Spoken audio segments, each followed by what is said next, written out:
तो hello guys, आज मैं आपको मेजर पॉइंट्स के बारे में बताने वाला हूँ मांगा चैप्टर 68 में जो भी पॉइंट आपने मिस कर दिया है उसके बारे में। तो पहला पॉइंट ये है कि जब सेन ओजारू में ट्रांसफॉर्म हो जाते हैं तब उनके नील का जो कलर होता है ना वो ब्लैक हो जाता है। तो है ना ये एक इंटरेस्टिंग फैक्ट। तो अब बढ़ते हैं हमारे नेक्स्ट पॉइंट की तरफ। तो हमारा नेक्स्ट पॉइंट ये है कि जैसा कि ह्यूमंस का जो स्पीसीज होता है उसका जो मतलब कि नेम होता है ना, मतलब साइंटिफिक नेम वो होता है होमो सेपियंस। तो वैसे ही जो सेंस होते हैं ना उनकी स्पीसीज का नाम होता है बारबेरियंस, जो कि हमें अभी मांगा चैप्टर 68 में बताया गया हुआ है।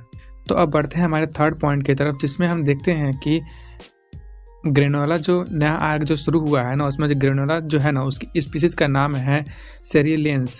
सो अब बढ़ते हैं हमारे फोर्थ पॉइंट की तरफ, और वो ये है कि गोकू जो है ना आज तक मतलब वो इंजेक्शन से डरता रहा है। मतलब जब भी उसने इंजेक्शन देखा है तब वो डर जाता है, मतलब भागने लगता है वहाँ से, चाहे कुछ चिल्लाने लगता है। तो अभी जो मतलब कि दिखाया गया है अभी मांगा चैप्टर में, इस टाइम पे गोकू जो है मतलब एकदम काम रहता है। एंड वो जब उसके सामने जब विष इंजेक्शन लगा रहा होता है ऑरेकल फिश को, तब भी वो कुछ मतलब कि हरकत नहीं करता है। इट जस्ट एज अ कि एक नया फैक्ट है जो कि मुझे लगा कि बताना ज़रूरी है। सो अब बढ़ते हैं हमारे फिफ्थ पॉइंट की तरफ, और वो ये है कि जो अल्ट्रा इंस्टेंट जो होता है ना वो एंजल का टेक्निक होता है। एक्चुअली में कहें तो वो उनका बेस टेक्निक होता है जिसे वो अपने बेस फॉर्म में ही हमेशा यूज़ करते रहते हैं।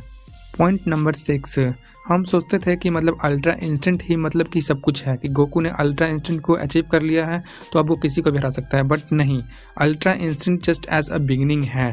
क्योंकि अभी हमने मांगा चैप्टर में देखा है रिसेंट में ही कि गोकू जब विष से ट्रेनिंग कर रहा होता है या फिर लड़ रहा होता है तब वो उसे मतलब कि विष को मतलब कि एक अटैक भी नहीं कर पा रहा होता है विष के ऊपर। तो इससे ये पता चलता है कि अभी जो अल्ट्रा इंस्टिंक्ट है ना गोकू के पास वो जस्ट एज अ कि एक बहुत ही छोटे लेवल का है। और अल्ट्रा इंस्टेंट की ये खासियत है जो कि विष ने हमें खुद बताया है कि अल्ट्रा इंस्टेंट कभी परफेक्ट नहीं होता है। उसे तुम जितना चाहो परफेक्ट कर लो, लेकिन उस टेक्निक का कभी भी कोई अंत नहीं है। पॉइंट नंबर 7, अगर तुम्हें अल्ट्रा इंस्टेंट को हराना है तो तुम्हें एक अलग टेक्निक को सीखना होगा जो कि गॉड टेक्निक कहलाती है, जो कि अभी मतलब कि वीरस जो है वो वेजिटा को सिखाने वाला है। एक्चुअली वो उसको बस एक झलक दिखाने वाला है कि तुम अगर चाहो तो ऐसे ट्रेनिंग करके इसको मतलब अचीव कर सकते हो। पॉइंट नंबर 8, हमें ऐसा लगता था कि मतलब गॉड की जो है ना, गॉड की अगर पाने के बाद गोकू वेजिटा मतलब कि एक अल्ट्रा इंस्टेंट का लेवल ही है जिसको वो पा सकते हैं, मतलब उसके ऊपर जा सकते हैं। बट गोकू ने तो पा चुका हुआ, लेकिन वेजिटा उसका स्टाइल ही नहीं है ये, वो चाहे तो भी मतलब इसको कंट्रोल नहीं कर सकता है बिकॉज ऑफ कि उसकी एग्रेसिव नेचर जो है ना। इसलिए अब वो वीरस से ट्रेनिंग लेने वाला है एंड वो एक some kind of different technique को मास्टर करेगा जो कि एक लेवल में ही अल्ट्रा इंस्टेंट की होगी। मतलब कह सकते हो कि कंपेरेबल है, मतलब कह सकते हैं कि वो अल्ट्रा इंस्टेंट के बराबर की हो सकती है। तो ये देखने में तो और मज़ा आने वाला है कि कैसे ultra instant Goku and Vegeta का न्यू टेक्निक कैसे दोनों का मतलब मेल होने वाला है, और क्या जब दोनों की फाइट होगी तो क्या मतलब कि मजा आने वाले। फिलहाल तो मुझे उसकी टेक्निक के बारे में जानने में ज़्यादा इंटरेस्ट आएगा कि हाँ वो कौन सी टेक्निक है गॉड की। हो सकता है कि वो नेक्स्ट चैप्टर में हमें रिवील कर दिया जाए कि वो कौन सी टेक्निक होने वाली है जो कि वीरस वेजिटा को दिखाने वाला है। पॉइंट नंबर 9, ग्रेनोला जब मतलब अपना मिशन पूरा करके OG-73 को वहाँ से लेकर जब जा रहा होता है अपना मिशन पूरा करके, तब मतलब वो जो प्लानट पर जिस ग्रह पर वो जाता है ना, वहाँ पे वो देखने के लिए मिलता है कि वो एक महल टाइप का रहता है, और वहाँ पे उनका जो लीडर होता है या फिर लीडर को उसे राजा कह सकते हो।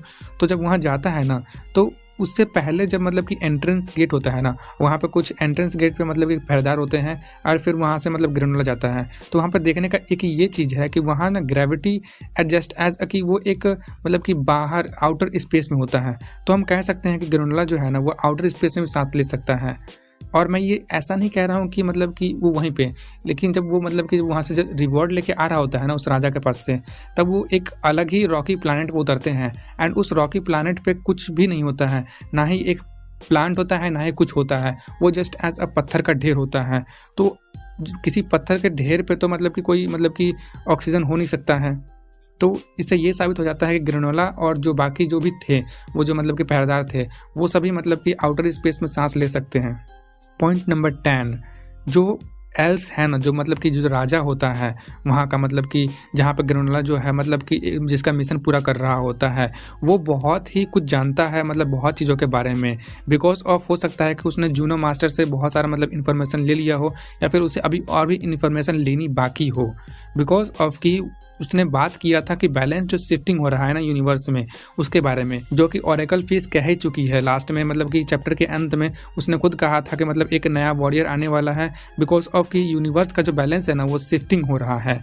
तो लगता है कि एल्स जो है ना उस राजा का शायद में भी नाम है, अभी तो मतलब इसी तरीके से उसको पुकारा गया हुआ है, एल्स के जैसा है, मतलब एल्स नाम दिया गया हुआ है। सो वो जानता हो इसके बारे में, बहुत कुछ हो सकता हो जानता हो, या फिर उसने मतलब कि बताया है कि फ्रीजा जिंदा है, और जैसा कि मतलब उसने ग्रेनोला को बताया है कि फ्रीजा जो रेजरेक्ट हो चुका हुआ है, इट मीन्स वो जानता है कि फ्रीजा मर चुका था और उसका रेजरेक्शन हुआ है, इट मीन्स उसे डेड से फिर से वापस जिंदा किया गया हुआ है। तो हो सकता है उसने जूनो मास्टर से कुछ पूछा हो इसके बारे में, और हो सकता है वो अभी कुछ और भी जानना चाहता हो OG-73 के बारे में। पॉइंट नंबर 12, एल्स जो है ना, मतलब जो राजा है उनका, मतलब कि वो जो राजा है जिसका मतलब ग्रेनोला मतलब कि मिशन पूरा कर रहा होता है, वो जो है ना वो OG-73 के अंदर जो एंजल्स की पावर है ना वो उसके बारे में जानता है, बिकॉज ऑफ कि उसका जो मतलब एक मतलब जो लड़की जो होती है ना उसके बगल में, वो कहती है कि this is your angels power some kind of, तो ऐसा कुछ वो कहती है कि यही तुम्हारा एंजल्स है। तो इसका मतलब कि उसे पता है कि OG-73 के बॉडी के अंदर ना एंजल की पावर है, और ये उसे कैसे पता चला होगा, बिकॉज ऑफ कि उसने जूनो से पूछ लिया होगा इसके बारे में पहले ही, मतलब उसने और भी बहुत चीज़ कुछ पूछा होगा और इसके बारे में उसको पता चल गया होगा। तो हो सकता है वो उसकी जो पावर है OG-73 के अंदर एंजल्स की, वो उसको स्टील करना चाह रहा हो। तो हो सकता है इसी की वजह से ओरेकल फिश का जो मतलब कि प्रोफेसी है ना वो ट्रू हो सकता है कि strongest warrior in the universe वो अपेयर्स होने वाला है। तो ये हो सकता है। तो अब देखने की बात ये है कि कौन है strongest warrior of the universe, is it granola है, या फिर वो जो किंग है वो है, या फिर समवन एल्स होने वाला है। तो देखने में यही मज़ा आएगा कि मतलब वो कौन होने वाला है। और बेसिकली कहा गया हुआ है कि strongest warrior of the universe, it means कि वो गोकू से स्ट्रांग होगा। आई नो दैट कि वो अल्ट्रा इंस्टेंट का मुकाबला नहीं कर पाएगा, बट स्ट्रांग के मामले में कह रहा हूँ, वो स्ट्रांग के मामले में होगा, बिकॉज ऑफ कि यूनिवर्स के अंदर सबसे ज़्यादा स्ट्रांग बताया जा रहा है god of destruction and angels को छोड़ के, बिकॉज वो एक अलग चीज़ होते हैं, तो उनकी पावर को तो राइवल नहीं किया जा सकता है। एंड लास्ट पॉइंट और मेजर पॉइंट ये है कि चैप्टर में हमें इंटेल के बारे में कुछ बताया गया हुआ है।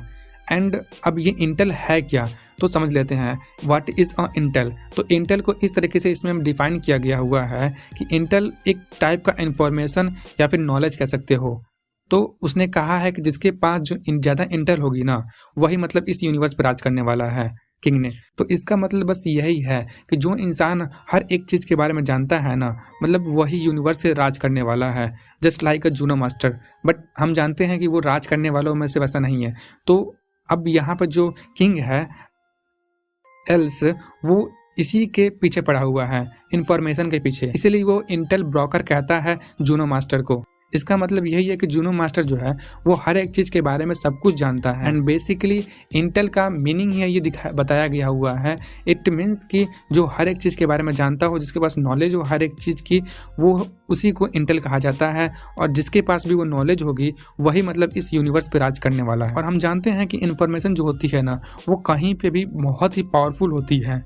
It may be powerful than powerful peoples. Information से किसी को हरा भी सकते हो और किसी को जिता भी सकते हो, किसी की सत्ता को तुम गिरा भी सकते हो और उठा भी सकते हो। तो अब तुम्हें क्या लगता है इन सब पॉइंट्स के बारे में जानने के बाद? कमेंट में अपना ओपिनियन जरूर लिखना। और मैं मिलता हूँ एक और नया ड्रैगन बॉल वीडियो में। फिलहाल के लिए bye bye to all my dragon ball fans.